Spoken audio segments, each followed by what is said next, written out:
Salut. Alors aujourd'hui on va moissonner les pois. Allez c'est parti. Bon, pour être honnête, il me restait un petit bout de blé à battre. Donc là la paille a été broyée bien sûr. Et on a mis les doigts ameneurs sur la coupe. C'est les pics rouges que tu vois en bas là. C'est pas les doigts ameneurs, c'est les doigts releveurs. Je raconte n'importe quoi. Et pour battre les pois c'est indispensable. Donc là on les a montés. En fait ils sont en permanence sur le bord de la coupe. Ici là ils sont rangés là. Et il faut simplement une clé de 16 pour les mettre. On dévisse un petit boulon, on l'enquille, on le revisse. Et puis c'est tout. Bon allez c'est parti. Alors en fait j'ai déjà moissonné tout ça. Je prends la caméra que maintenant parce qu'en fait au début quand j'ai fait mes tours de champ là, j'étais en train de péter les plombs. Enfin non, j'étais pas en train de péter les plombs, mais c'était couché les pois, mais vraiment plaqué au sol. J'arrivais même pas à les ramasser. Que je le prenne à rebrousse-poil d'un sens dans l'autre, ça marchait pas. Donc dans les chintes là, de toute façon, j'en ai laissé la moitié par terre. Et voilà, enfin c'était vraiment démoralisant. Je me suis dit, mais putain. Alors après je le voyais bien que dans le reste du champ les pois étaient pas debout mais on va dire penchés quoi. Donc bon, ça se passe déjà beaucoup mieux, ça arrive à rentrer parce qu'il y a les releveurs hein. Et encore bon c'est pas parfait non plus hein. J'en laisse un petit peu au sol de temps en temps. Encore que pas tant que ça finalement quand on regarde sur le côté. Je sais pas si on se rend compte. Alors là il y a une partie verte là, puis ainsi de suite. Alors c'est pas que le broyeur est mal réglé, c'est juste qu'il y a du vent.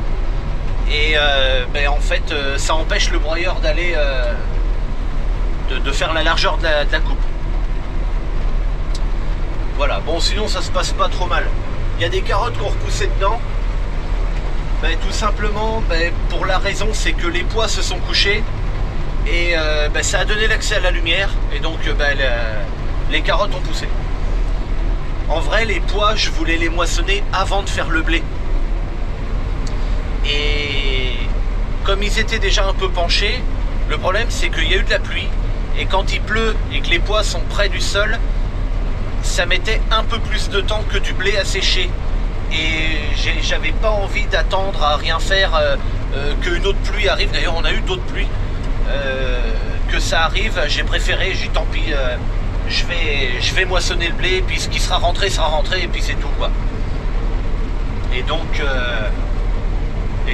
voilà, alors le blé est presque terminé, et je fais les pois maintenant. Je sais même pas si j'aurai fini ce soir. Il y a 10 hectares à faire là, c'est tout dans la même parcelle, donc ça va. Hop là, merde. Bon, j'ai pas eu le temps de te faire voir, il y avait un caillou, j'ai dû relever un petit peu la coupe et je la fais redescendre aussitôt. Je suis bien content d'avoir le suivi de terrain sur la coupe.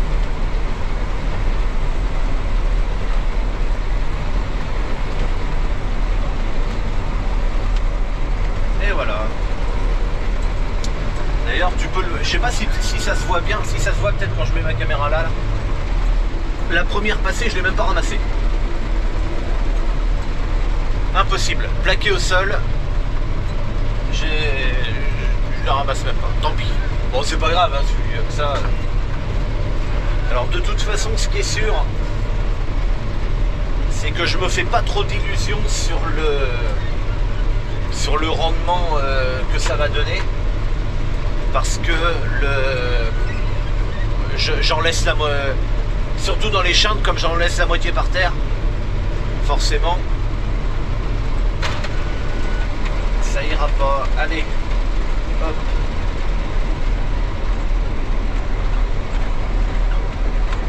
Allez, j'attends, là je roule pas trop vite. Le temps de passer les passages de traitement, ça fait bouger la coupe pas mal. Et alors là j'ai un petit rond, il n'y en a pas trop là. Alors j'avais beaucoup de fouineries de cochons dans le champ. Maman était avec moi toute une partie du champ aussi. Et on en a vu plein. Et il y en a jusqu'à l'autre bout du champ. D'ailleurs je crois que je l'avais expliqué dans une vidéo où je traitais les pois. il y avait plein de ronds, toi. Par exemple, il y a un rond devant où il y a des carottes là. Je crois que c'était parce qu'il y avait des fouineries de cochons qui avaient arraché des plants de pois et voilà, ils n'ont pas repoussé après. Hein. Bon. Alors tu vois qu'il y a des petites cosses là-bas qui sont restées dans la trémie. Ça c'est parce que les grilles, en arrivant au bout, les grilles se vident et du coup les cochonneries passent à travers. Attends, il y a un caillou là. Hop là. Des fois il suffit de lever juste 2-3 cm, hein. La plupart du temps ça suffit. J'ai cassé un releveur, celui du coin là-bas, dans le coin de la coupe. Je l'ai cassé parce que justement il y avait un trou de cochon et je pense qu'il a dû se planter dedans.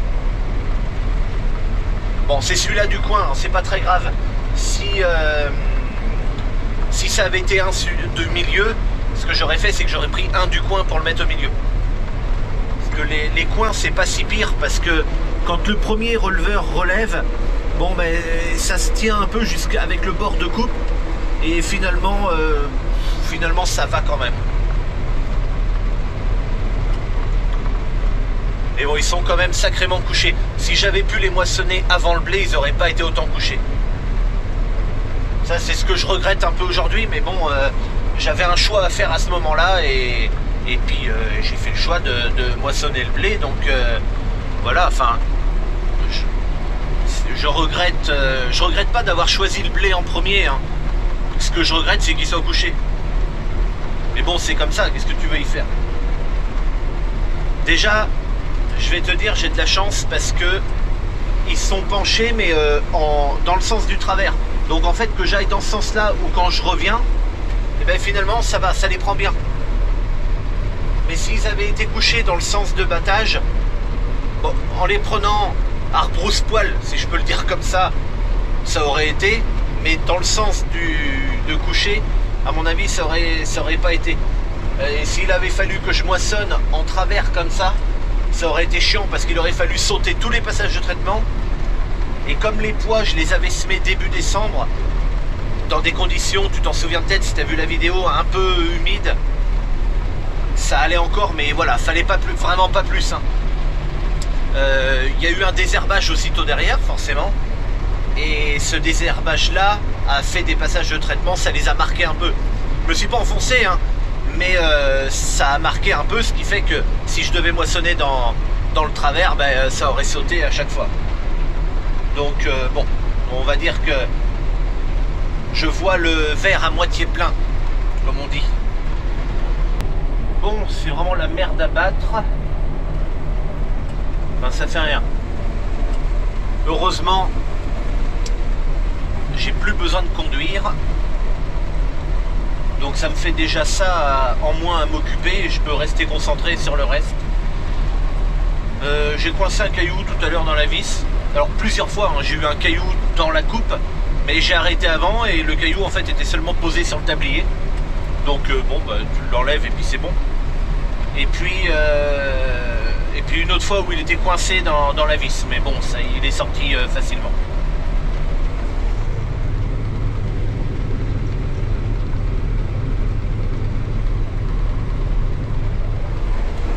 Et merde! Ça boule dans le coin.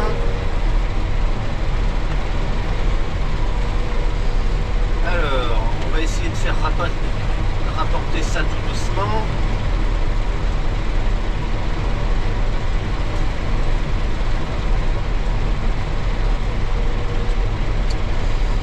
Bon, ça veut pas y aller. Alors attends.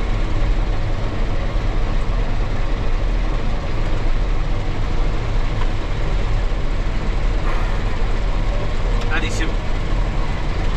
En fait, j'ai fait descendre le paquet, mais sans poser la coupe par terre. Et en faisant comme ça l'a soulagé un peu entre les deux doigts releveur là. Et puis, hop, c'est sorti tout seul. Allez, c'est reparti.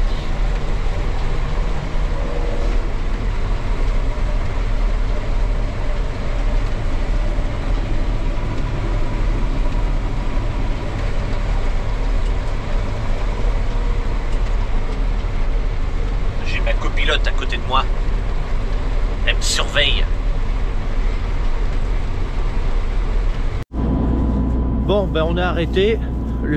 La coupe est dételée devant la moissonneuse par terre. Parce que ben, j'ai pris un caillou. Un tout petit. Un gravier. Alors on le verra pas, mais il semblerait qu'il soit au fond du convoyeur. Donc on verra bien.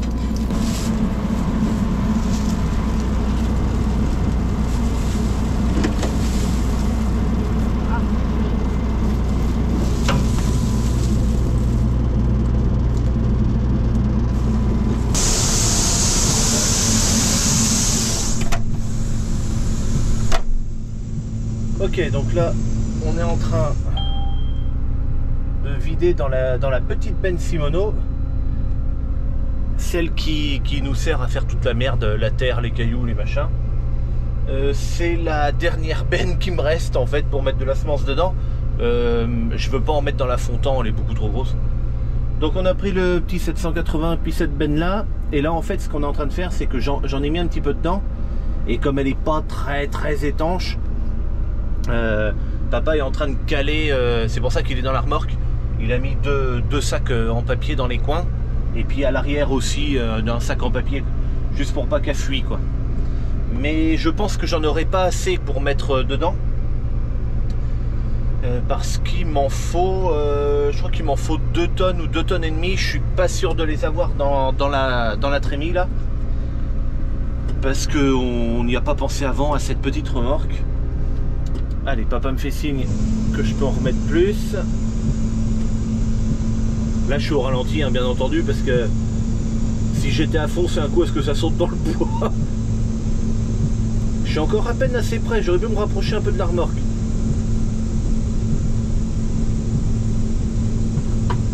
Hop. Voilà, il m'a fait signe de m'arrêter encore. Voilà, je pense qu'il veut aller caler le grain à l'arrière maintenant.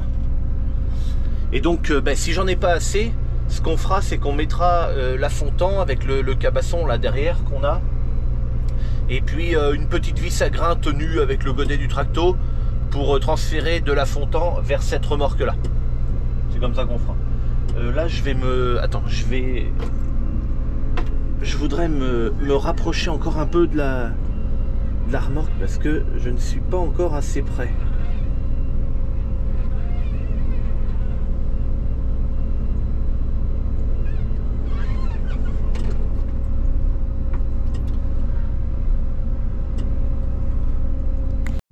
Ok, terminé. Finalement, je crois qu'il y en aura assez dans la remorque. Ça en logerait encore une brouette dans le coin là, puis dans le coin là-bas où est en train de descendre papa là. Mais est-ce que ça vaut le coup pour 2 brouettes de faire toute une cavalcade là, toute une installation pour rien là? J'en sais rien. Là, il va juste finir de caler correctement avec le petit sac là. Comme ça, moi, ça sortira pas dans les coins. Bon, allez, on enlève tout de suite les relèves épis là, les releveurs, parce que les poids c'est terminé, on n'en a plus besoin maintenant. Donc, tant que la coupe est attelée, c'est aussi simple parce que comme ça, je peux lever un peu plus et on a mieux l'accès au boulon. Et en fait,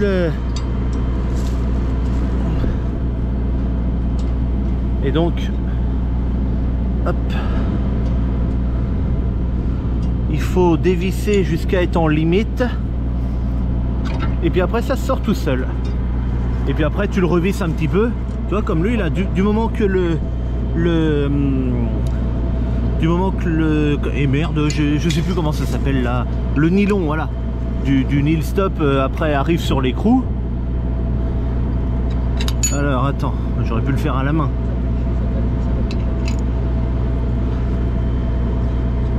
Là, voilà, un tour pour faire dépasser. Et ça suffit, ça se desserrera pas tout seul. Allez, je pose la... Ah non, c'est bon. Je pose la caméra, j'ai besoin de mes 2 mains.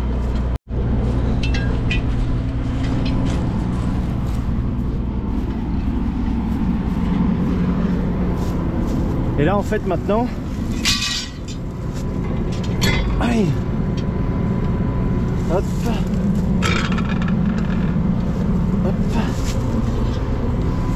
Donc là,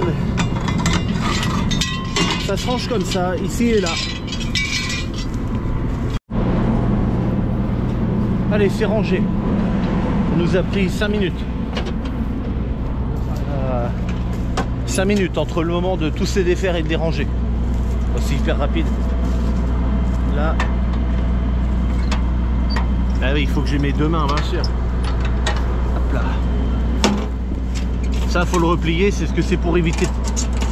C'est pour éviter de tuer quelqu'un sur la route. Ah oui. Tiens. Là, je vais défaire les 3 éléments pour comme si je voulais dételer ma coupe. Le chariot est un peu plus loin là-bas, mais je le fais maintenant. Ça m'évitera de redescendre une fois de plus. Bon, bah allez, tu sais pas.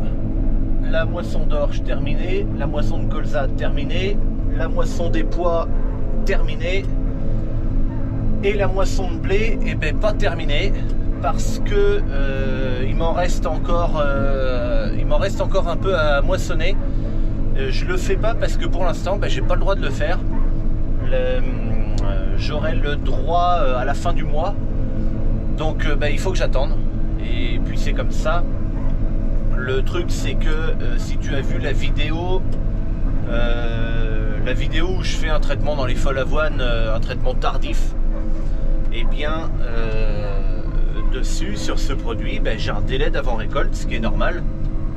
Alors c'est vrai que j'en ai pas parlé dans ma vidéo, et il y en a plusieurs qui m'ont dit attention, tu as un délai d'avant récolte, machin. Oui, je le savais, hein.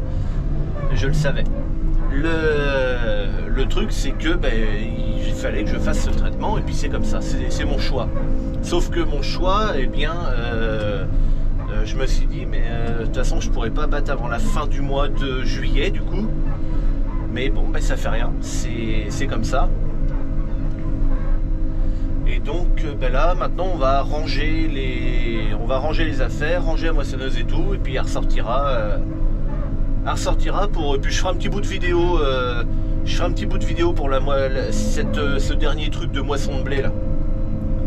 De toute façon oh là, je crois que ça brûle là-bas, tu vois là, aïe aïe aïe aïe aïe aïe. Alors ça se pourrait bien que ça soit un feu dans un champ, parce que ça fume large et pas spécialement très noir, pas spécialement très foncé. L'autre jour j'ai vu un feu, c'est un tracteur et une presse qui a brûlé. Alors la presse c'est sûr, une presse à balle ronde.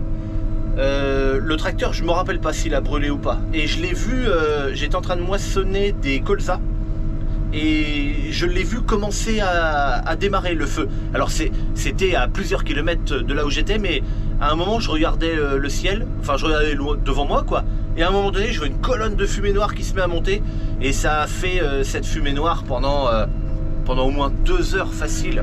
Oh oui. Et ouais, je l'ai vu démarrer.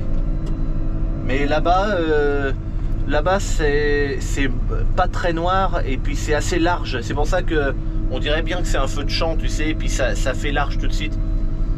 Et peut-être sans matériel qui brûle. Quand un matériel brûle, les pneus, l'huile et les machins, c'est de la fumée, elle est noire. Hein. Bon allez, vu que j'avais déjà déverrouillé ma coupe, j'ai plus qu'à atteler ça. Et ici c'est ma parcelle de blé. J'en ai parlé dans la vidéo de moisson de blé. Je laisse la paille pour un voisin éleveur qui en a besoin. Pour rappel, je le fais dans 2 parcelles ça. Celle-ci pour un voisin, et je l'ai fait dans une autre parcelle à peu près la même taille, environ 6 hectares, pour un autre voisin. Voilà, c'est tout pour cette année. Alors pour verrouiller la coupe c'est facile, hop, tu fais juste ça. C'est pareil ici. Ça c'est vachement bien. Au départ quand je l'ai posée, tu vois qu'il faut qu'elle soit calée là-dedans là. Et elle était un peu en avant. Et j'avais pas envie de me faire chier à descendre et tirer dessus. Alors ce que j'ai fait, c'est que sur mon convoyeur, comme je peux faire monter et descendre les crochets indépendamment l'un de l'autre, eh bien j'ai fait descendre le crochet de là-bas. J'ai gardé mon crochet ici, j'ai reculé un tout petit peu, clac, ça l'a mis dans son logement. J'ai refait descendre mon crochet, puis c'est bon. Comme ça j'ai pas eu besoin de descendre. Bon, ça c'est bien réglé la hauteur. Par contre là, j'avais oublié d'ouvrir mon crochet d'attelage.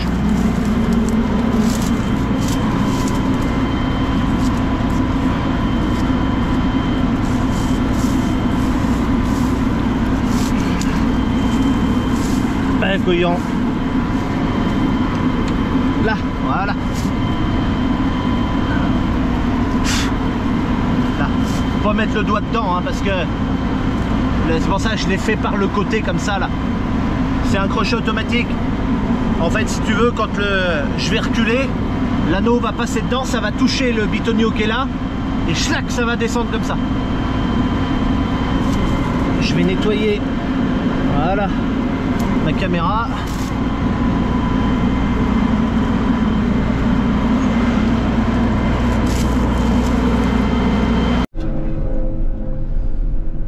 Bon, et bien sur ce, je te dis à bientôt pour une prochaine. Allez, salut!